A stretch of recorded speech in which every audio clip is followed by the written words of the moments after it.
Hello everyone, I hope that you're well. Happy Easter. I hope you were able to spend some time, oh wait, what am I saying? Of course you spent time with your family because we're all in lockdown, but I hope you spent some time with your family doing something fun, maybe something just to celebrate the occasion. My family, we had a special lunch. My wife made a quiche, which is an egg dish that kind of looks like a pie, but it has cheese and egg and asparagus. We also had an Easter egg hunt in my backyard, and the kids had a lot of fun. And we just spent a lot of time outside on Easter, and yeah, had a good time, enjoyed the weather. So I hope you were able to enjoy the weather and just enjoy the day doing something maybe a little different than usual. Today we're going to go over the worksheet that I sent out on Friday. If you want, go ahead and find that, pull it out, or maybe pull it up on your phone so you can follow along. Before we do that, I do want to mention something. In the mail, you've probably received a letter that looks like this. It's important, it's real. It's from the census, and every 10 years, our country counts everybody that's in the country, so that we know how the government can give out money and how for people to vote the lines around districts and who we vote for, things like that. So it's very important that you fill out that piece of paper. This year they're doing a lot of it online, so you'll probably have seen a blue page that looks like this. It has the seal and Census 2020 on it. And also down here, if I can hold it up a little closer, it'll give you a code that you need to use once you go to the website. And it's under this finger here. I'm not going to show you mine or my address, but you should have a page that looks like this.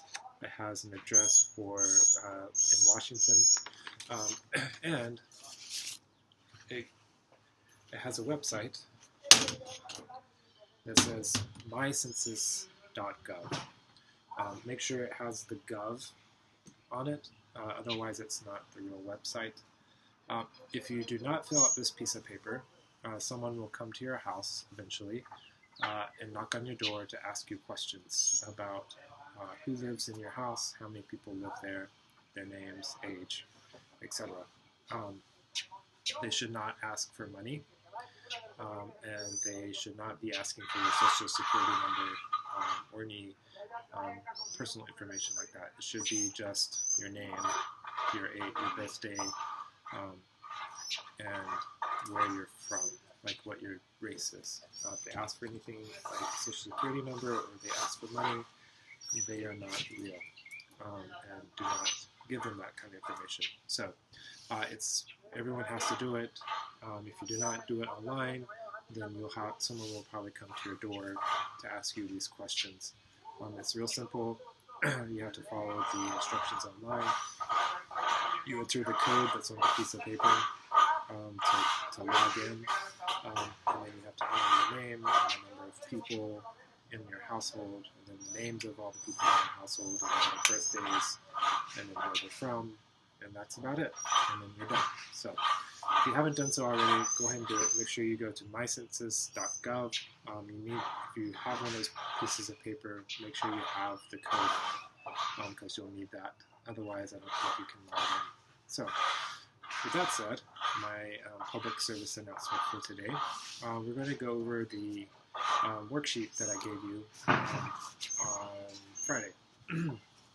So,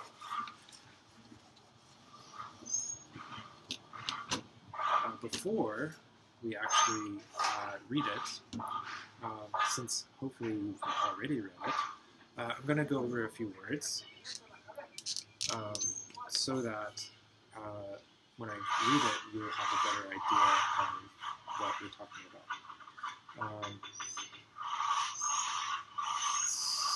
So the first word I thought maybe in the first paragraph, second sentence, prepares to make So she's preparing breakfast, she's making breakfast. Let me tilt this down just a smidge so maybe the glare is not so bad, but we'll see. Sorry for the shaking of the screen. Prepares. The next one, we're going to say is bureau.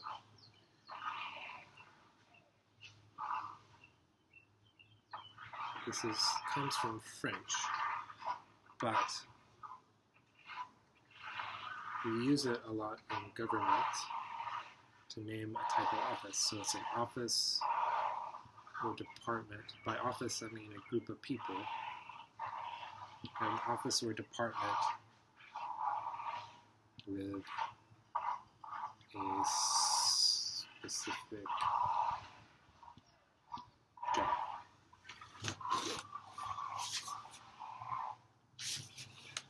An office with a or a department with a specific job. So it's a group of people with a specific job. Here, we have the U.S. Bureau of Labor Statistics. Labor means work. Should put that next.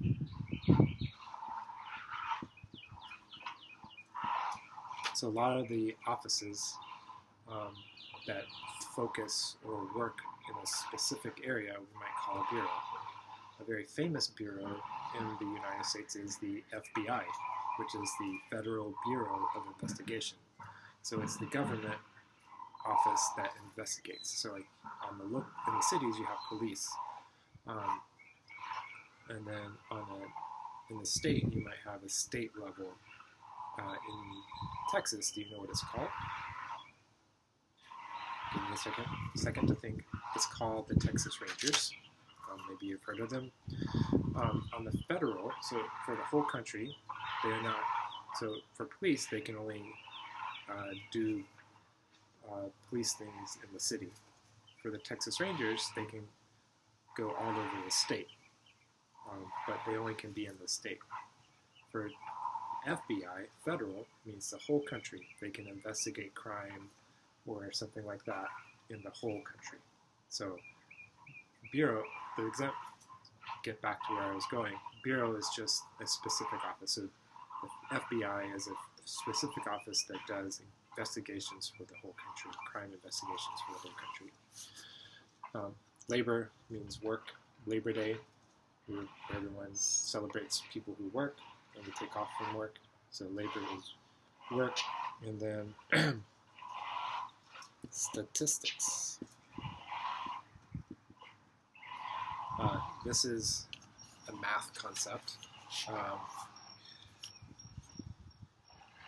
So what statistics, I'm going to write a definition, tell you, and I'll give you an example. Hopefully that will make more sense. So statistics are collecting and studying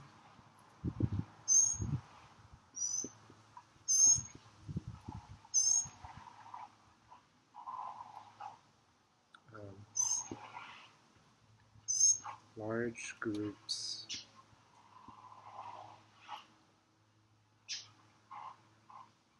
of numbers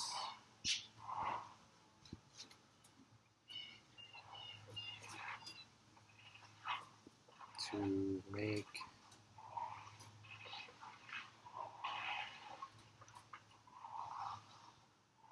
guesses or judgments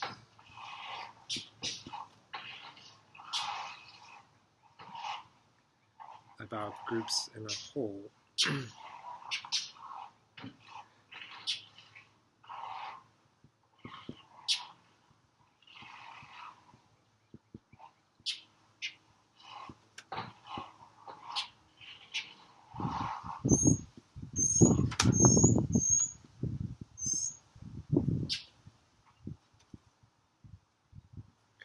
So, probably going to be really confusing. Statistics are collecting and studying large groups of numbers to make guesses and judgments about groups in a whole from a smaller group. Okay. Bunch of words. How do we actually make sense of what I just said? If you think about it this way, if you think about our class, if we had 10 people in our class, and we wanted to think about how many, if we wanted to, well, let me back up. Think about our school and all the people in our school. Maybe, and more specifically, let's think about all the people in our afternoon classes. If you wanted to think about how many people come from each country. So instead of going and counting every country or every person and where they're from, maybe you take one class and look at that number. So you have a big group, all the students in the afternoon. Instead of counting every student, you're going to take a smaller group, say our class, 10 people, and you're going to look at where everyone comes from in that class, and from that conclusion, that observation, you're going to make a judgment about the bigger class. So for instance, our class of 10, if we had 3 people from Burma, we have 30% of our class is from Burma. Now, if we use that to say this represents our entire population in the afternoon, then we could say, based upon statistics, we would say 30% of our afternoon 30% of our afternoon students are from Burma.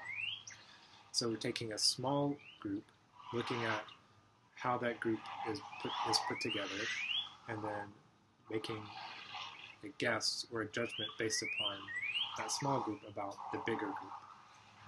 So they do this all the time with politics. For instance, in the federal government, the president wants to know what people think about an idea. So they will call 2,000 people, ask them the same question, and based on their responses, and so if they ask them, do you like pizza?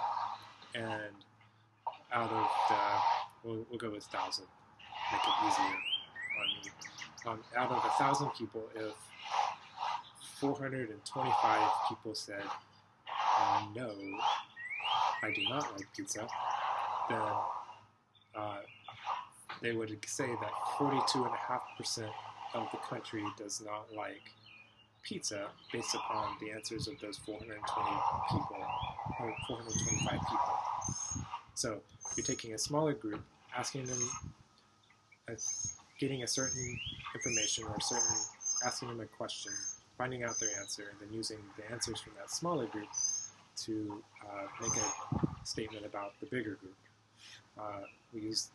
So why do we do this? Well, it's hard to get the opinion of 339 people, so it's easier to ask a smaller group of people in order to make a judgment about the larger group.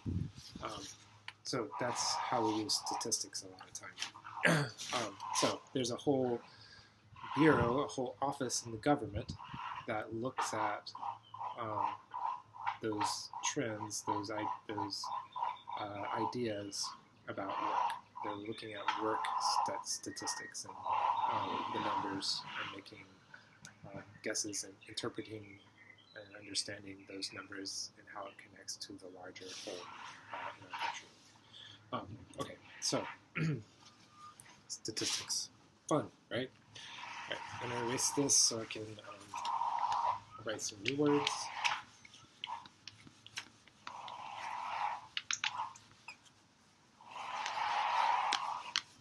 Maybe I need to get a clean paper towel. Mine seems to be down.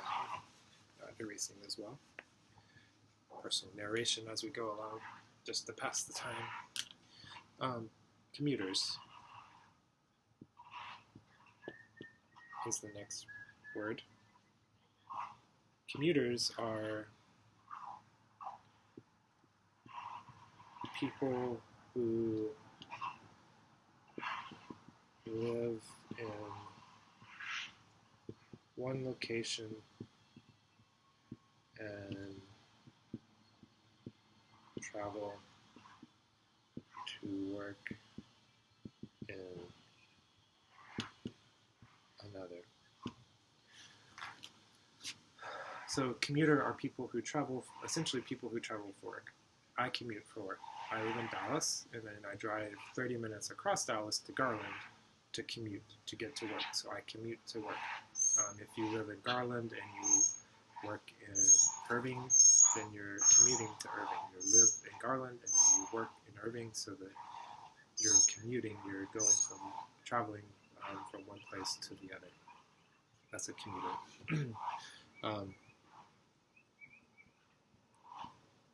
Disabled people.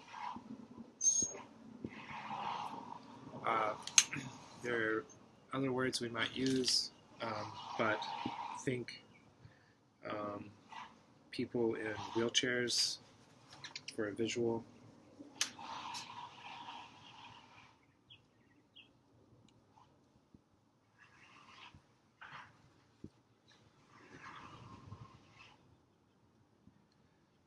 The deaf, the blind. Those are examples of disabled people. So their bodies don't work the same way that everyone else's does. That majority of people, or their body doesn't work the way it was designed to work. So people in wheelchairs, and deaf people, and blind people, that's true of them. And then the last word I had was motivated. And I think we've talked about that maybe before, but it is a strong desire to do something. Strong desire to do something is someone who is motivated. They have a strong desire to do something. I know I've talked about it because I've talked about all of you were motivated to get to here, to the U.S. You had to be motivated because you had to do a lot of work in order to get to this country. Okay, so before we read, let's talk about the structure, how the story is put together. So the first paragraph talks about Gloria Alvarez and her experience. Then the next paragraph gives a more general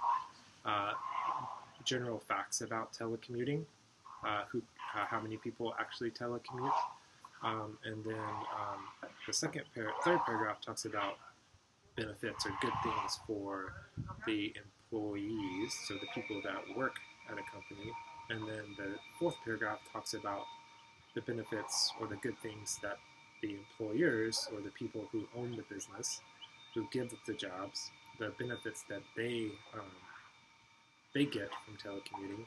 And then the last paragraph offers other benefits that come from telecommuting that are not specific to the employee or the employer.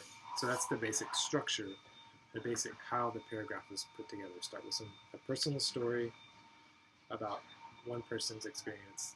Then we have a picture of how many people are like her, and then we talk about the benefits for the employee, and then the employer, and then more broad benefits. So let's read, and then we'll talk about the answers on the back of the page.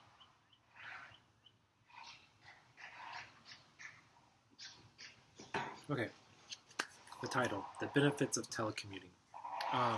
One last thing before we talk telecommuting.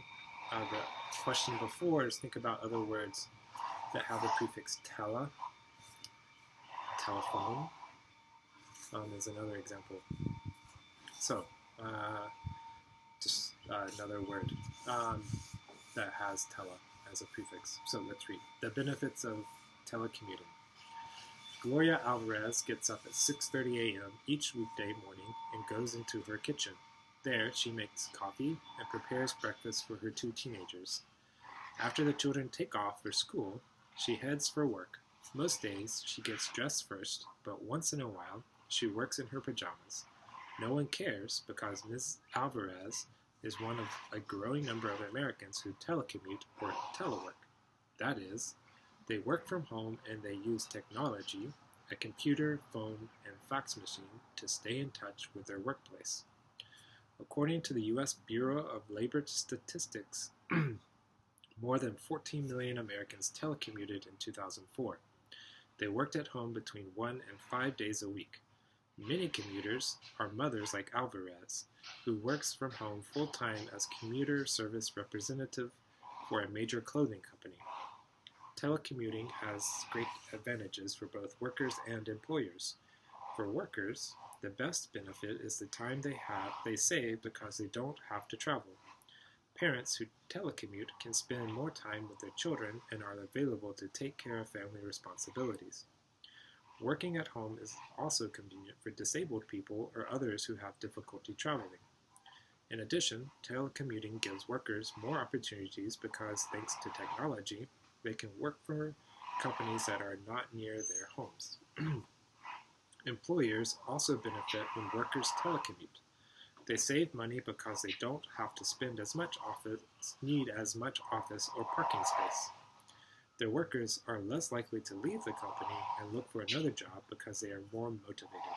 Also, studies show that telecommuters can often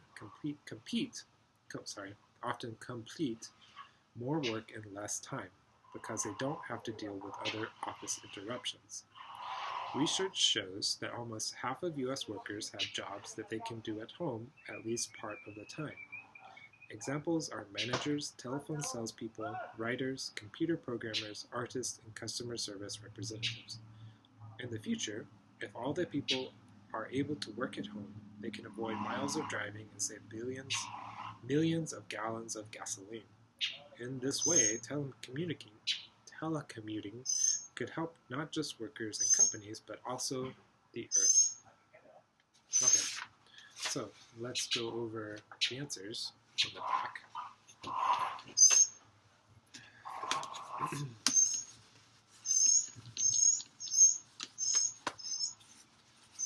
Let's try this.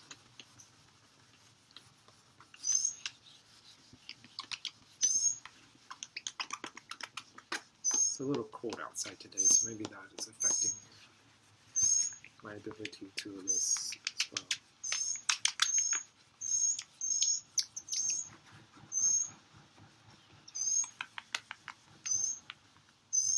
Okay, so number 1 on the back, top of the page, check your understanding. What is the definition of telecommuting or teleworking? Well, let's turn over to the opposite page and look at the bottom of the first paragraph.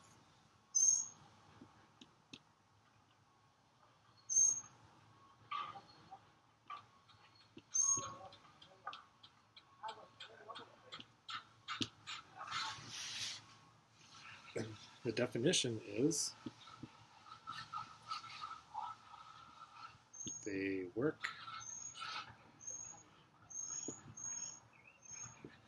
from home and they use technology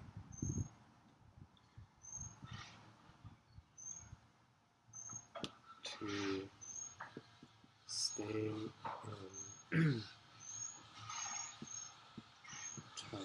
with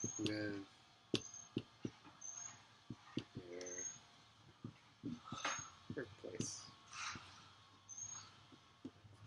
So here's the answer. If you need more time to maybe copy it down or spell something correctly, feel free to pause it at this point. But anyway, telework is simply the last sentence of the first paragraph. They work from home and they use technology to stay in touch with their workplace. So that's question number 1. Look at question number 2.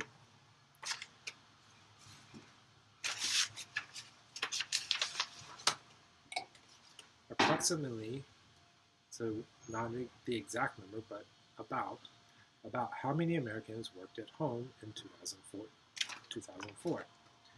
And that is in the first paragraph, the first sentence of the second paragraph.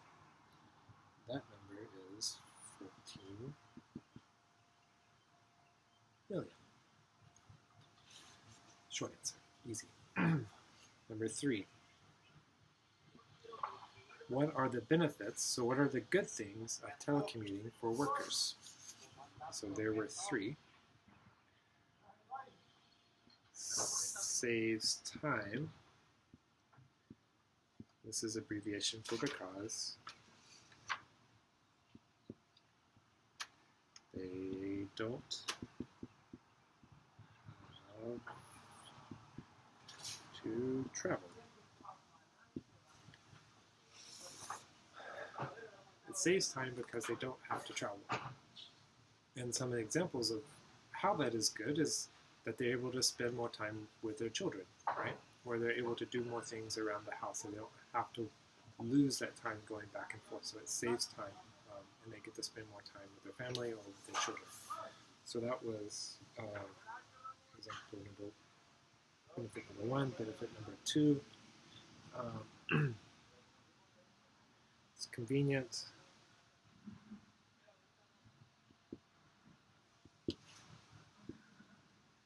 For this disabled. Convenient for this disabled.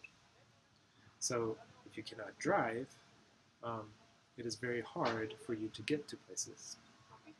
Beginning of the year, I had knee surgery. I could not drive. I had to ask someone every day, I need a ride. Can you take me to work? And then I had to have a ride home, right? Not easy. Many moving parts. Sometimes my wife could not pick me up till later, right?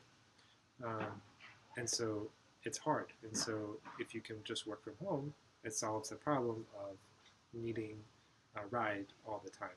Or maybe for subway, if you live in a city where a subway, like getting down into the subway and getting on a crowded train, not very easy if you're in a wheelchair, or you cannot see, or you cannot hear, right? So it's convenient for people who are disabled or have problems traveling. They don't have to go anywhere. They can just work from home. And then the third one, more opportunities.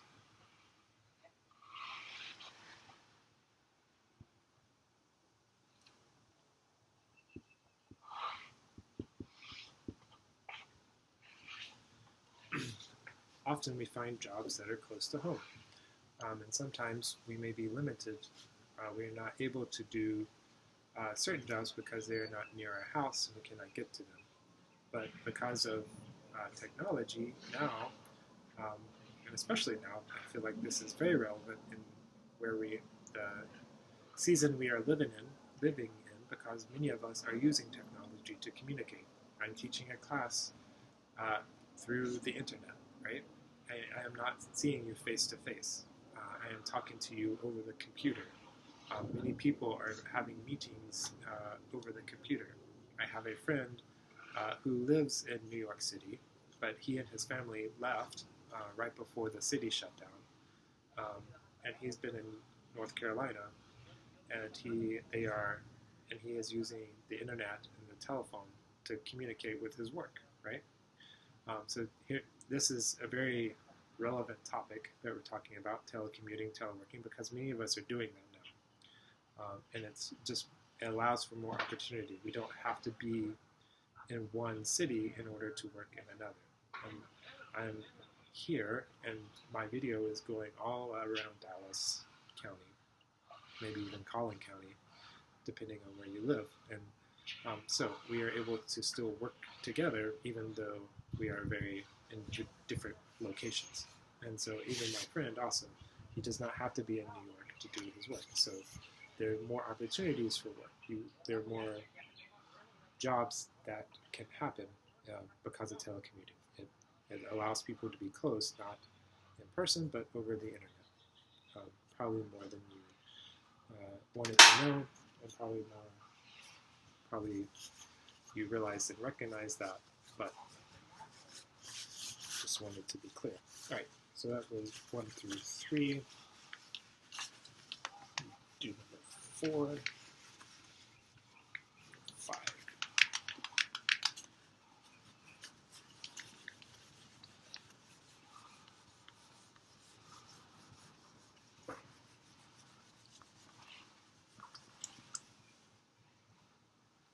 Right, number 4.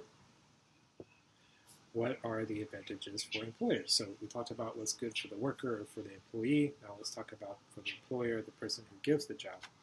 Number one, it's all about the money. They don't need as much office or parking space. Don't need as much office or parking space. Think about it. If no one's coming into the office, you don't have to have a desk for them. You don't have to have a parking space for them, right? So the money you save for having extra parking spaces, you can do other things with. So yeah, it saves money for the boss. Also, the employees are less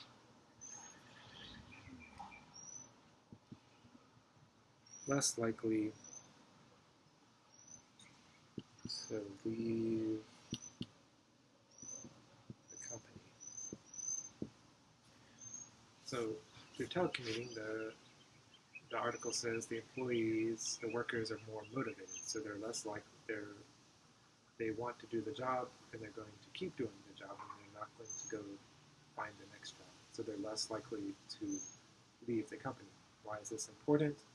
If you think about it, if you're always having to train someone new, that takes time, and that person has to catch up to where you want them, so that they're working at their best rate, at their best ability. And so if you're always training someone new, you're never at your top. You're always behind, trying to catch up. And so if you can keep the same employees, you don't have to keep going back, but you can keep moving forward. And then the third benefit, it's more efficient. Workers are able to complete, it's a P, just rewrite that word.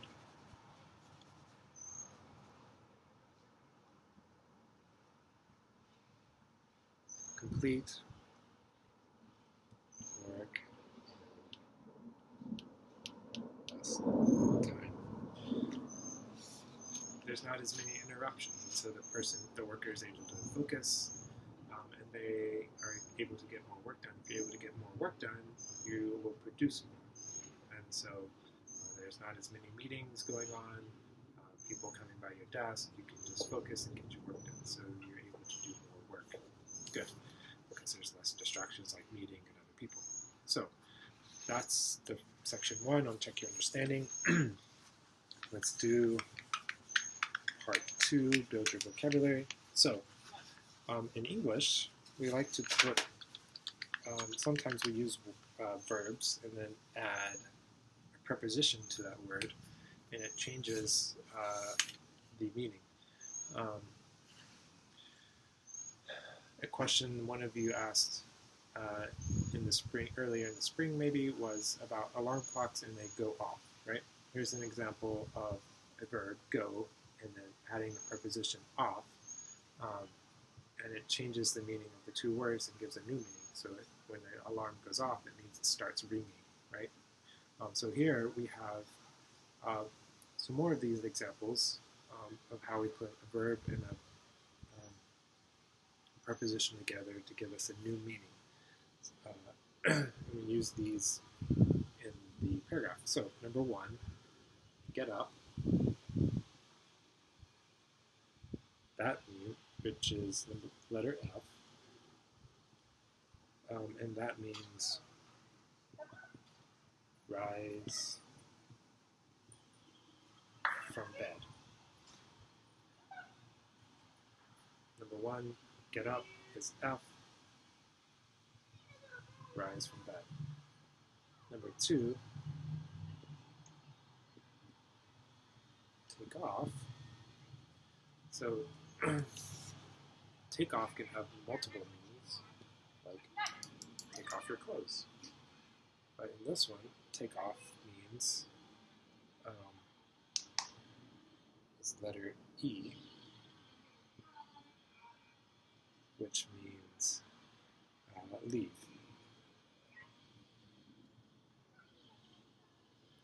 So you'll hear Americans a lot say, instead of saying, oh, I'm going to leave, they're going to say, okay, I'm going to take off now, right? That means they're going to leave. They're going to head out, which is another, which would be another head out, take off, or similar ideas, means to leave. Right. Number 3, head for, and that is letter C. That means go in a certain direction.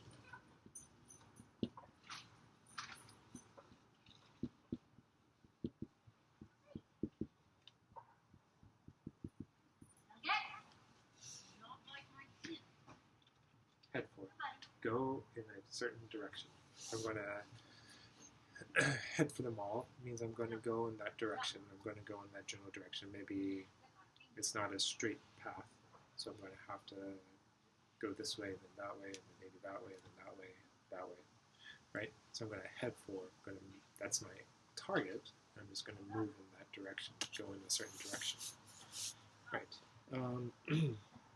Number 4, stay in touch.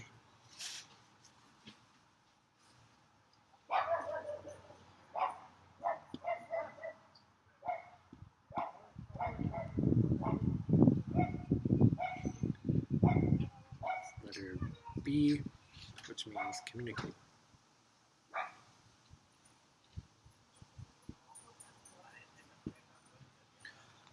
We often use this when we talk about family we haven't seen in a while or we're not going to see in a while. We might say, oh, make sure you stay in touch.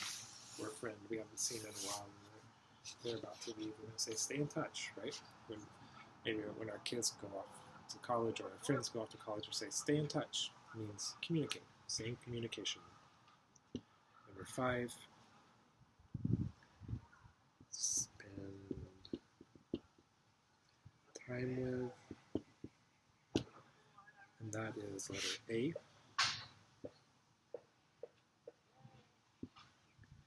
Be with someone.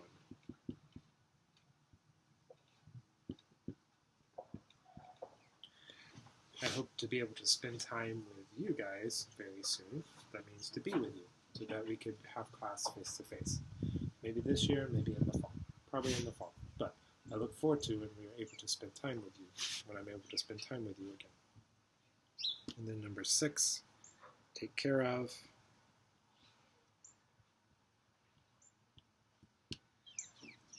And that is letter D.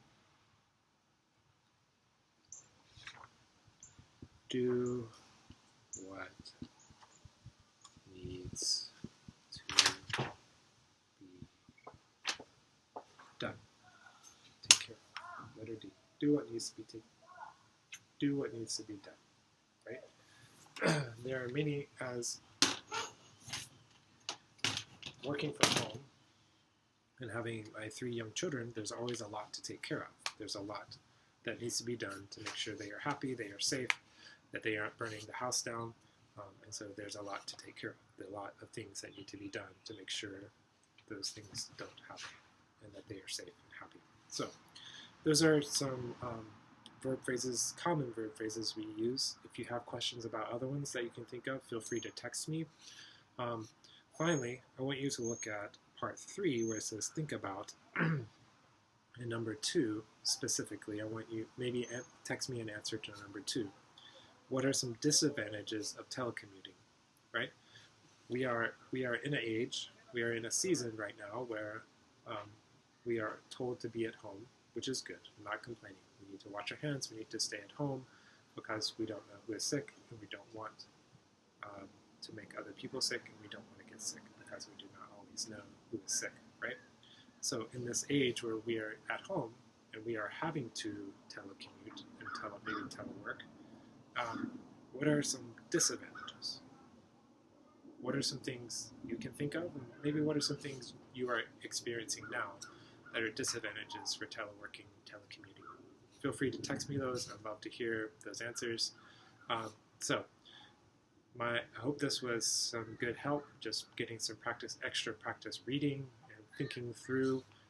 Tomorrow or the next day, we will be looking at our writing assignments and how to become a better writer. So until then, stay safe, wash your hands, and we'll speak soon.